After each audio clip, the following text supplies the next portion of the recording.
नमस्कार, एक बार फिर से आपका स्वागत है हमारे यूट्यूब चैनल पर नए हैं तो चैनल को सब्सक्राइब कर देना, क्योंकि चैनल को सब्सक्राइब करने का कोई चार्ज नहीं लगता है। और आज हम सुनाएंगे आपको सोमवार के व्रत की कथा। सोमवार के व्रत में बताते हैं कि किसी नगर में एक धनी व्यापारी रहता था। दूर दूर तक उसका व्यापार फैला हुआ था। नगर में सभी लोग उस व्यापारी का सम्मान करते थे, उसकी इज्जत करते थे। इतना सब कुछ संपन्न होने के बाद भी वह व्यापारी बहुत दुखी था, क्योंकि उनका कोई पुत्र नहीं था, जिसके कारण अपने मृत्यु के पश्चात व्यापार के उत्तराधिकारी की चिंता उसे हमेशा सताती रहती थी। पुत्र प्राप्ति की इच्छा से व्यापारी प्रत्येक सोमवार भगवान शिव की व्रत पूजा किया करता था और शाम के समय शिव मंदिर में जाकर शिव जी के सामने घी का दीपक जलाया करता था। उसकी भक्ति देखकर मां पार्वती प्रसन्न हो गई और भगवान शिव से उस व्यापारी की मनोकामना पूर्ण करने का निवेदन किया। भगवान शिव बोले, इस संसार में सबको उनके कर्म के अनुसार फल की प्राप्ति होती है। जो प्राणी जैसा कर्म करते हैं उन्हें वैसा ही फल प्राप्त होता है। शिवजी द्वारा समझाने के बावजूद भी पार्वती नहीं मानी और उस व्यापारी की मनोकामना पूर्ण हेतु वे शिवजी से बार बार अनुरोध करती रही। अंततः माता ने आग्रह किया। आग्रह को देखकर भगवान भोलेनाथ ने शिव व्यापारी को पुत्र प्राप्ति का वरदान देना पड़ा। वरदान देने के पश्चात भोलेनाथ माँ पार्वती से बोले, आपके आग्रह पर मैंने पुत्र प्राप्ति का वरदान तो दे दिया है, परंतु उनका यह पुत्र 16 वर्ष से अधिक समय तक जीवित नहीं रहेगा। उसी रात भगवान शिव उस व्यापारी के स्वप्न में आए और उसे पुत्र प्राप्ति का वरदान दिया और उसके पुत्र के 16 वर्ष तक जीवित रहने की भी बात बताई। भगवान के वरदान से व्यापारी को खुशी तो हुई, लेकिन पुत्र की अल्पायु की चिंता ने उसे खुशी को नष्ट कर दिया। व्यापारी पहले की तरह सोमवार के दिन भगवान शिव का विधिवत व्रत करता था। कुछ महीनों के बाद उसके घर एक अति सुंदर बालक ने जन्म लिया और घर में खुशियां ही खुशियां भर गई। बहुत धूमधाम से पुत्र का जन्मोत्सव मनाया गया, परंतु व्यापारी को पुत्र जन्म की अधिक खुशी नहीं हुई, क्योंकि उसे पुत्र की अल्प आयु के रहस्य का पता था। जब पुत्र 12 वर्ष का हुआ तो व्यापारी ने उसे उनके मामा के साथ पढ़ने के लिए वाराणसी भेज दिया।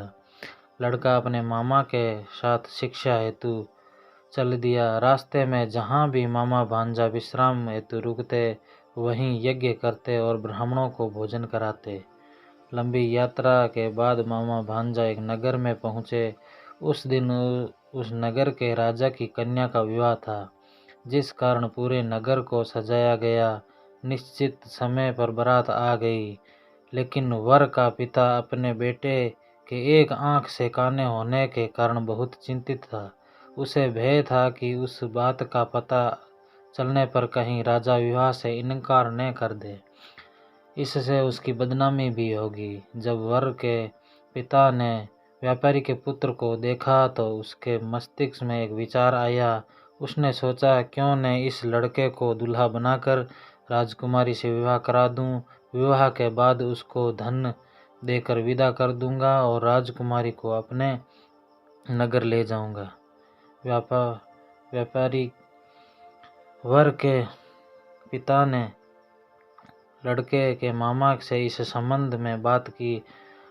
मामा ने धन मिलने के लालच में वर के पिता की बात स्वीकार कर ली। लड़के को दूल्हे के वस्त्र पहनाकर राजकुमारी से विवाह कर दिया गया। राजा ने बहुत सारा धन देकर राजकुमारी को विदा किया। शादी के पश्चात लड़का जब राजकुमारी के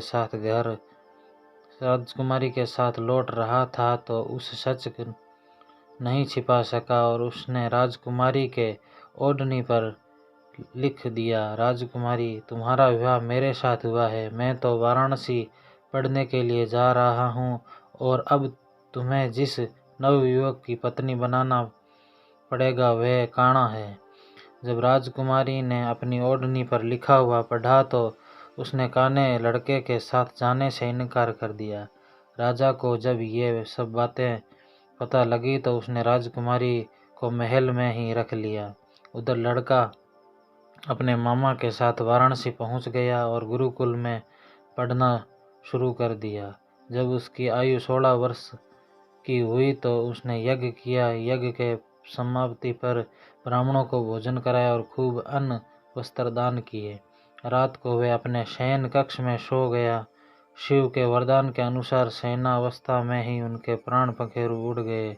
सूर्योदय पर मामा मृत भांजे को देखकर रोने पीटने लगा। आसपास के लोग भी एकत्रित होकर दुख प्रकट करने लगे। लड़के के मामा के रोने विलाप करने के स्वर समीप से गूंजते हुए भगवान शिव और माता पार्वती ने भी सुने। माता पार्वती ने भगवान से कहा, प्राणनाथ, मुझे उनके रोने के स्वर सहन नहीं हो रहे हैं, आप इस व्यक्ति के कष्ट को अवश्य दूर करें।